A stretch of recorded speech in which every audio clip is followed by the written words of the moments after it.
திருவள்ளூர் மாவட்டம் கும்மிடிப்பூண்டியில் உள்ள GNT சாலையில் 1 கிலோமீட்டர் தூரம் வெள்ளம் தேங்கி நிற்பதால் வாகன ஓட்டிகள் சிரமமடைந்துள்ளனர்.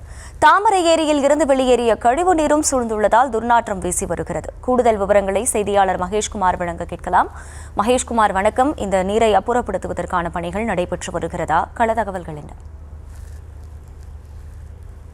வணக்கம் அகிலா.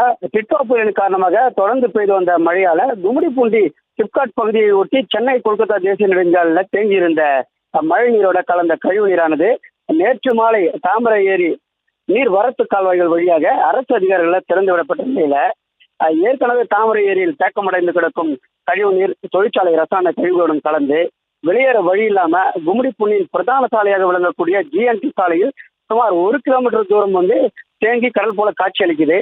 துர்நாற்றம் வீசும் மழைநீர் கலந்த கழிவு நீரில் வாகனங்கள் செல்ல முடியாமல் வாகன ஓட்டிகள் தவிர்த்து வராங்க. இதனால அன்றாட தேவைகளுக்காகவும் விற்பனைக்காகவும் செல்லும் வாகன ஓட்டிகள் செல்ல முடியாத நிலை ஏற்பட்டுள்ளது. ஆண்டாண்டுதோறும் அரங்கேறும் விதமான அசாதாரண சூழ்நிலையை பேரூராட்சி அதிகாரிகளும் பொதுப்பணித்துறை அதிகாரிகளும் வேடிக்கை பார்க்கிறார்கள் தவிர இதற்கு நிரந்தர தீர்வு என்பது கேள்விக்குறியாக தான் உள்ளது.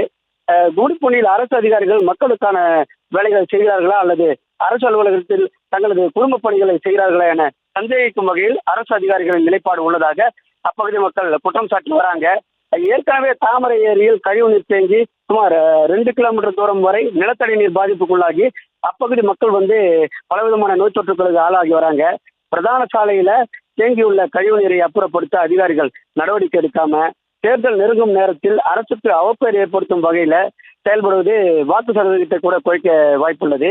எனவே அரசுக்கு அவப்பெயர் ஏற்படுத்தும் வகையில் செயல்படும் அரசு துறை அதிகாரிகள் மீது மாவட்ட ஆட்சியர் பாரபட்சமின்றி நடவடிக்கை எடுக்கணும். அதே போல போர்க்கால அடிப்படையில் சாலையில் தேங்கிய கழிவு நீரை அப்புறப்படுத்த வேண்டும் என அப்பகுதி மக்கள் ஆண்டாண்டு விவரங்களுக்கு நன்றி மகேஷ்குமார்.